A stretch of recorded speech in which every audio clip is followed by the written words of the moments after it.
Hello everyone, in this video we are going to start a new topic on the inquiry, the pain.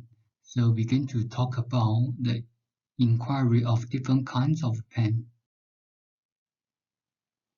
Firstly, same as the other symptoms, when we start a new symptoms, we're going to explain what's the reason or what's the pathogenesis, how we understand this kind of symptom from our theory. So the pain, no matter what kinds of pain, in acupuncture theory, we think that there are two different causes. One is the blockage. The other one is lack of nourishment. So that's the two causes of different kinds of pain. There's a saying says that wherever there's a blockage, there's a pain. So that's the blockage. The pathway where the qi and blood is blocked, and then there's a pain. Also, the lack of nourishment, there will be a pain. So these two are actually also related, because the lack of nourishment also can be the result of blockage. So this is very similar to the blood circulation in our vessels. Once there's a clot, the blood supply from this vein or this artery will be lack of nourishment. That's why for instance, the heart attack, that's why the acute infarction. So that's because the blockage and nourishment. Firstly, the nature of the pain. The pain can be distinguished into two categories: the excess pain and the deficiency pain. The excess pain results from obstructed flow of qi and blood. Contributing factors include congestion of external pathogenic factors, trauma, qi stagnation, and blood stasis. Phlegm. The phlegm turbidity is also same as phlegm. We just the translation just want to describe that the phlegm is not clear compared with the body fluid. Also, the food retention and the parasites can cause excess pain. Excess pain. Excess pain. The symptoms of excess pain, the patient will feel they don't want to be pressed. The pressing, the force from external force, they will feel worse, and the pain, most of the pain is more severe compared with the deficiency pain. Deficiency pain results from malnourishment, that's lack of nourishment of the zangfu organs or meridians.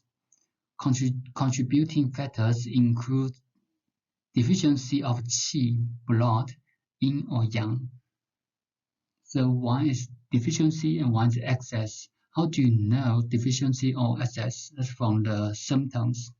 Excess symptom and deficiency symptom. Deficiency, when we talk about excess and deficiency, you need to revise the excess pattern and deficiency pattern.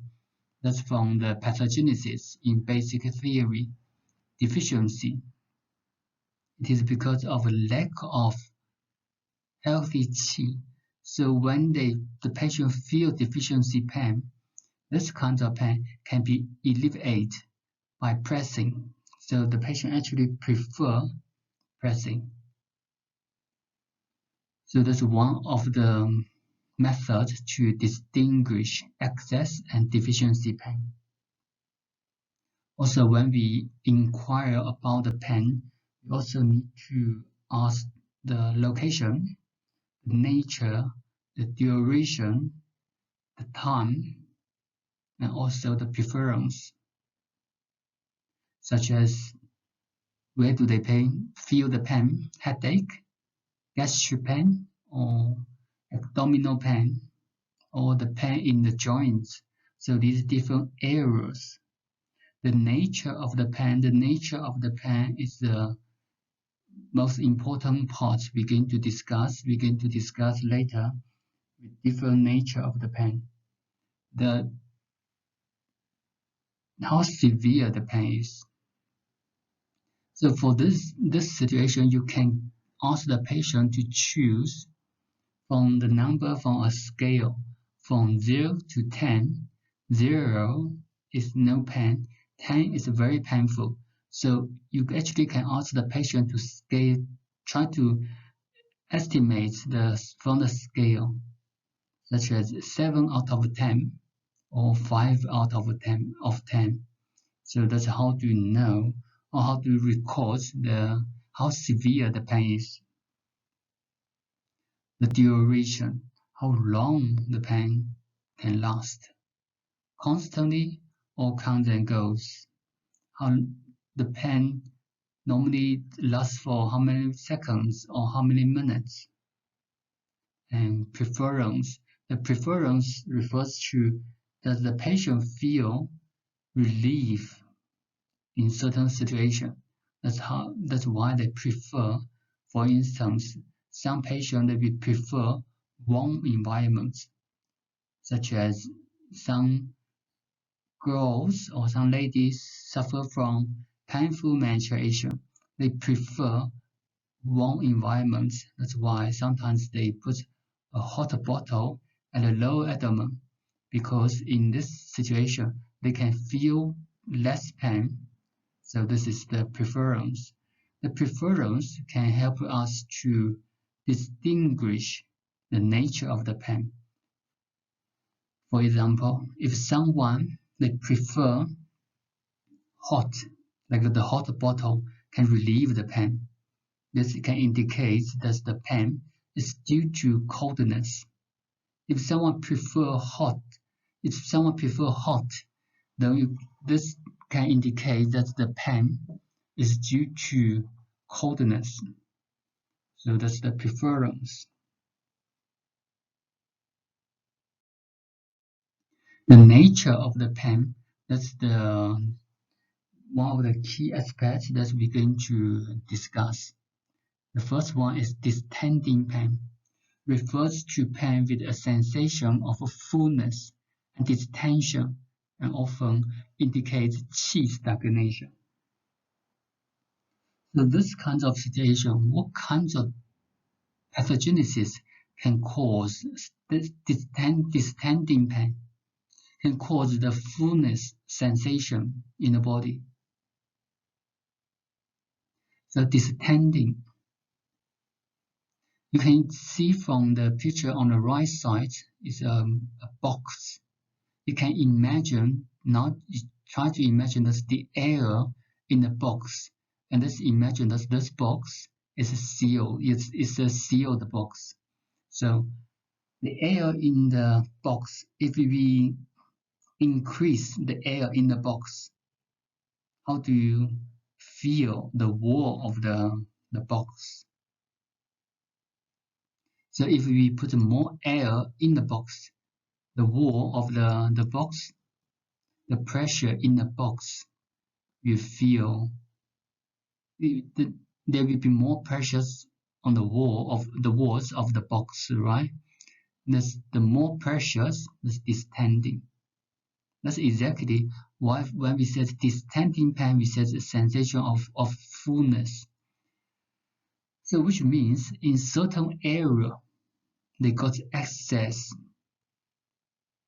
This fullness can be the stagnation. So the qi, such as the qi, supposed to move around the pathways, as some area they blocked. So the qi keep moving in this direction, but they block here. Once they blocked, It's very similar. Something moves through the box, but they block on the other side. So in the box, they will increase the pressure. So the qi keep moving through the pathway, but they block somewhere. It will cause distending feeling in this area. Because this specific area, we actually have more of qi. So this is the reason for the distending pain. Also for this distending pain, we can conclude that the patient got a qi stagnation. The qi stagnation, once the qi stagnation, so for this situation, we got excess qi in certain area. Now the other situation, the same box here, the air still inside, but now you imagine if the temperature increase in the box, the air going to expand, right? So in the wall of the box also will have more pressure. This also can cause distending pain. This is the temperature inside of the box will cause more pressure on the wall. So in this situation, it's the heat in the body. The heat can from liver fire or deficiency heat from liver deficiency. That's the heat in the body also can cause distending. So here's the two causes of distending pain. So when the patient told you that they have this kind of feeling, distending pain, you need to think about qi stagnation and also the liver fire or liver insufficiency. This kind of pain exactly because of the pain is due to qi stagnation. Qi is the air. So the qi is a kind of air. The air is formless. So there's no specific shape of the qi. So this qi can gather together. They can disperse as well. So this kind of pain, they also can move here and there, such especially in the abdominal area. Sometimes they can feel in the upper abdomen, sometimes they can feel in the lower abdomen. So if the pain, especially distending pain in the abdomen area, that's due to qi stagnation. And from the other side, to convince or to prove that this distending pain is due to qi stagnation, you also can ask the patient if they can feel the pain can move or not. The second is stabbing pain. Stabbing pain refers to needle pricking pain and often indicates stagnant blood. Stabbing pain commonly affects the ribs area, stomach, and abdomen. This distending pain and stabbing pain actually very different from each other. One is due to qi stagnation. One is due to stagnant blood or static blood. So the blood is formed. Compared with the qi and blood, one is yin, the other one is yang. So if someone suffers from stabbing pain, that's due to the stagnant blood. The blood, because it's in and it's formed.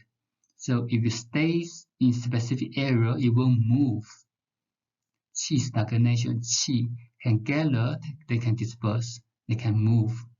So the stabbing pain also most of the situation is in a fixed location. That's due to the characteristics of the stagnant blood. So this is the cause of different pain. These two types of pains. Migratory pain. This refers to pain that migrates from one area to another area. So from here, do you realize which pathogen, or do you still remember which pathogen can cause migration from one area to the other area? In the pathogens, we mentioned the wind, because the wind can blow here and there. So the migratory pain, mostly due to the wind. We also call wandering pain in the ribs area. Wandering pain and migratory pain, they're the same. So sometimes, as you can see here, the translation, as long as you understand the meaning, doesn't matter which translation. In the ribs, in the stomach, abdomen is often associated with liver qi stagnation, and wandering joint pain is often associated with the wind. You see the wandering pain or migratory pain, and this pain, qi stagnation.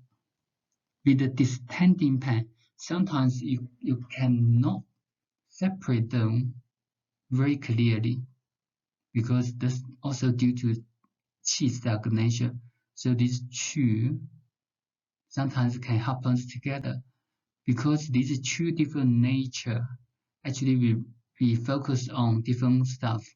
One, we focus on it is a fixed or moving, a fixed or wandering. Okay, for distending, we more focus on the nature, the feeling, the sensation of specific area. How does the patient feel with the distending? Wandering joint pain is often associated with the wind, because the wind, that's the characteristic of the wind. The wind can move here and there.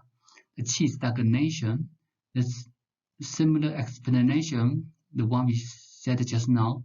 The qi can gather together, the qi also can disperse. That's why in the stomach and abdomen area, the qi can gather in different area of the abdomen. So that's why the pain can change, can move from one area to the other area. Localized pain. Localized pain refers to the pain in a fixed location. Localized pain in the ribs area, stomach, and abdomen,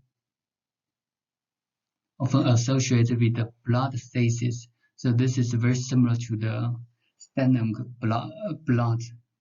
The stabbing pain. Wherever localized pain in the joints is often associated with cold and dampness. So as you can see, these two pairs, we actually talk about these two deep kinds of pain, one pair. We actually talk about the motivation or the movements of these two different kinds. Is it fixed or moving? Fixed. If the pain is fixed, you need to try to think which pathogens are fixed. They have the characteristic of fixed. The first one is the blood stasis. The stagnant blood is a fix. They don't move because it's formed. And also the coldness also fixed, because the cold will slow down the circulation. The dampness also kinds of formed pathogen. So something you can see physically, that's also fixed. So that's this kind of pain. Cold pain and burning pain. This is another pair in terms of the sensation of heat. Cold pain refers to a cold sensation and indicates cold syndrome. Cold pain generally affects in the spine, stomach, abdomen, head, forelimbs, and joints. As you can see from here, the affected area are quite wide, so it can affect almost all over the body. Excess cold results from cold congesting the meridian. Deficiency cold results from yang qi falling to warm the zang, fu organs and forelimbs. So how to distinguish the cold pain or the burning pain? These two pairs, apart from the feeling from the patient, the cold sensation, the cold pain also can be relieved by warm or hot environment. So this is the characteristics of this kind of pain. The burning pain is on the contrary. The patient have a burning sensation and prefer coldness because the cold environment can relieve the pain. We said burning pain. So these two are opposite. And the cause is the pathogenesis of burning pain. It can be why the patient will have burning pain. Burning is a sensation of the fire. So when the term we use to describe that we get burnt by fire.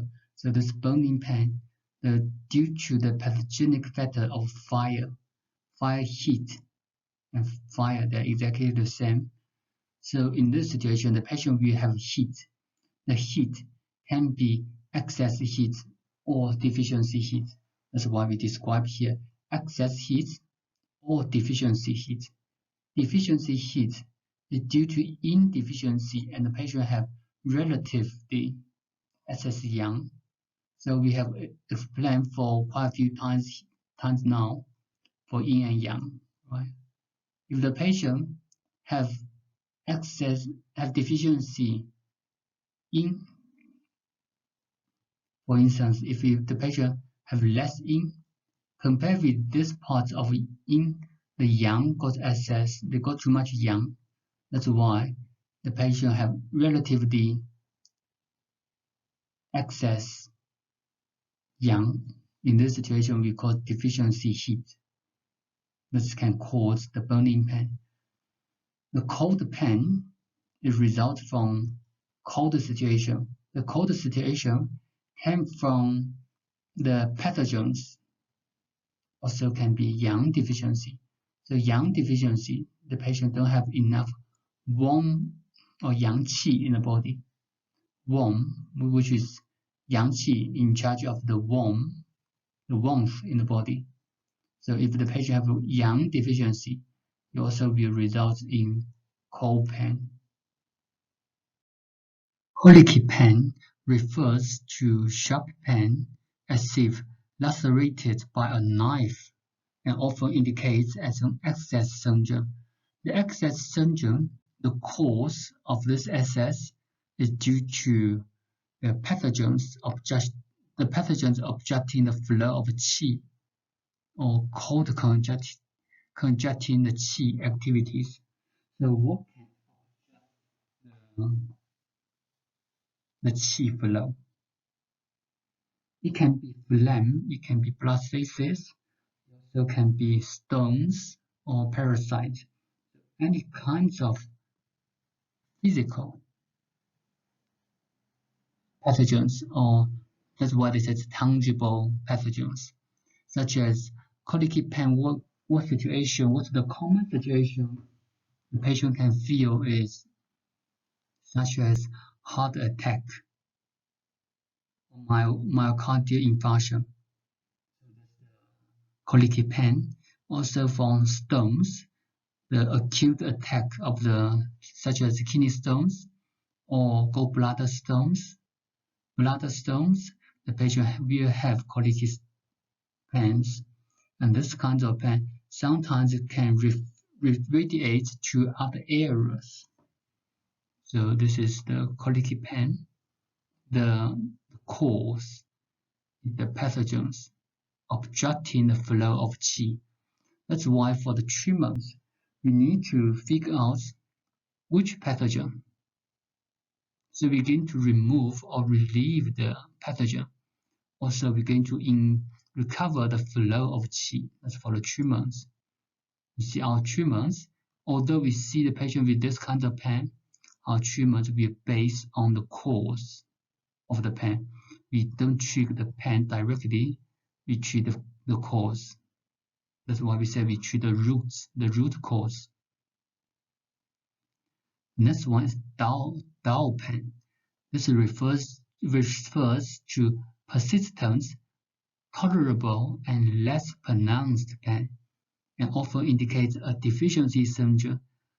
A dull pain refers to the patient can feel pain but mild, so they can tolerate. Dull pain is most commonly felt in the head, ribs area, stomach, and abdomen. Results from yang, qi, axons, and blood falling to nourish the zangfu organs.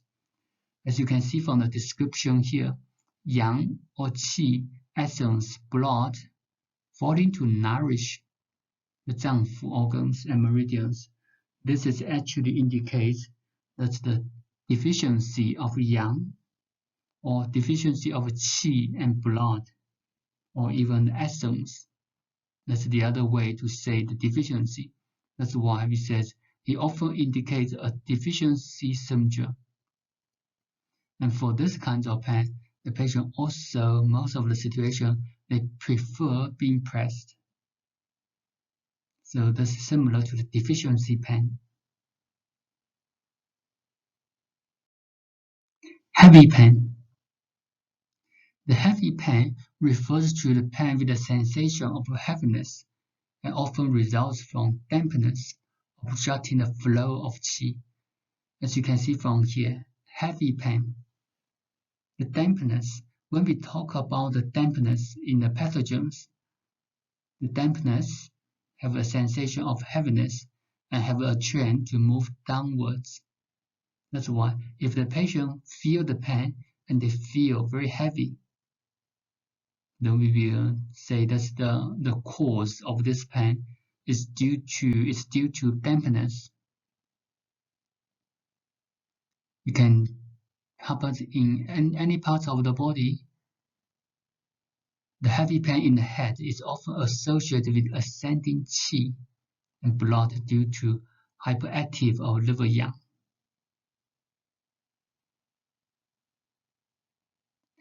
Aching pain. Aching pain refers to pain with a sensation of soreness and weakness. It often results from obstructed circulation of qi and blood due to dampness affecting the muscles and joints. Kidney essence falling to nurture the bones. So from the definition, from aching pain is also very similar to the dull pain, but in this situation, the patient will have soreness and weakness, so they feel weak, and it often results from obstructed circulation of qi and blood. And this is an excess. That's why due to dampness affecting the muscles and joints. So this kind of pain, the patient also doesn't want to be pressed. By pressing, they will feel more pain. That's why they don't like it. So from these are few different types of pain, you can see that we actually describe the pain from different aspects. We want to see from excess or deficiency. We want to discuss the pain in terms of the temperature. Do they prefer coldness or warm? In terms of the motivation, does the pain move or the pain localized in one area? So these are different kinds of pain that when you see from a patient, you can distinguish, you can ask. If a patient comes to you with such as joint pain or stomach ache, so if you said, they will say to her, "Hi doctor, I was suffering stomach ache." Don't you write on your files that the patient is suffering from stomach ache? Then that's all. So for this kind of inquiry for pain in acupuncture theories, it is not enough because from the pain, we won't be able to know what's the cause. So you need to ask more in details. What kinds of the pain? When do you feel worse? Is any time you feel better or any moments that you can feel better? I want you to describe the feeling, how would you like to describe? So exactly when we ask the questions, we don't imply any preference, which means if you ask the pain, you don't ask the patient, do you feel heavy pain? Do you feel dull pain? Or do you feel this stabbing pain? So we don't start from these kinds of questions. We will ask the patient to describe, rather says, can you describe what kinds of feeling are you experiencing? So don't ask the direct question, ask the patient to choose, because this it's very easy to imply the patient psychologically. If you ask, do you feel distending pain? You feel the pain, distending, do you have distending feeling in your abdomen? The patient might think for a while, and then they say yes, because psychologically they will be led by your questions. So when we ask the patient, especially from the inquiry, we don't imply any preference.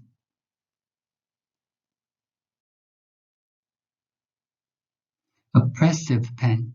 This refers to a pain with a sensation of fullness, oppression, and tightness. Oppression pain is commonly felt in the chest.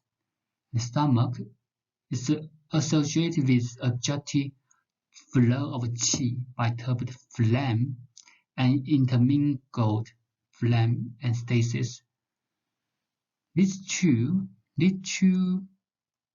descriptions, turbid phlegm and intermingled phlegm, it just try to distinguish these two are phlegm. Just try to distinguish the phlegm we can see and the phlegm we can't see. What's the phlegm we can see? That's the phlegm, such as the sputum, the phlegm in the lung you can cough out, and the phlegm you can't see is the abnormal body fluids metabolism in the body cause different problems, but we don't actually see the phlegm. So this can cause oppressive feeling in the body, especially in the chest. The patient can tell you that they feel the tightness in the chest. Referred pain. This refers to pain that occurs in one part of the body, but it perceived in some other part of the body. So you can radiate to other area. Referred pain is often associated with the blockage or malnourishment of the meridian. So the referred pain, such as for heart attack, the patient can have a referred pain to the arm, or for the sciatica pain and the pain in the lower back, the patient can have the pain and radiate to the legs, or the pain from the neck. The patient can have radial pain to the arm as well. This is due to the blockage or the malnourishment. So the blockage, if the meridian, the pathway here, they block somewhere here, the qi and blood flow could not move through. It will cause blockage. So from here, the patient will have pain. That's blockage. And in the meantime, because of the blockage here, the area at the back have less qi or blood that will cause a lack of nourishment, which also cause malnourishment. So these two sometimes happens together. We said wherever there's a blockage, there's a pain. Wherever there's a lack of nourishment, there's a pain. So the lack of nourishment can be the result of the blockage. That's why sometimes they happen together. So that's the relationship between the blockage and lack of nourishment. Hollow pain. This refers to pain with a hollowed sensation. Hollow pain is commonly felt in the head or abdomen. It often results from qi, blood, axons, and blood falling to nourish the tissues and organs. So from the definition here, you also can see that this is the deficiency. And exactly because of deficiency, in this situation, you can think back to the box, the 3D box I showed you previously in the second slide. In the box, we don't have enough.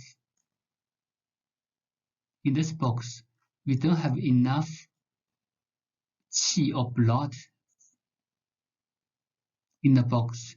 That's why they feel hollowed, because we don't have enough materials inside, which is the qi, blood, and essence.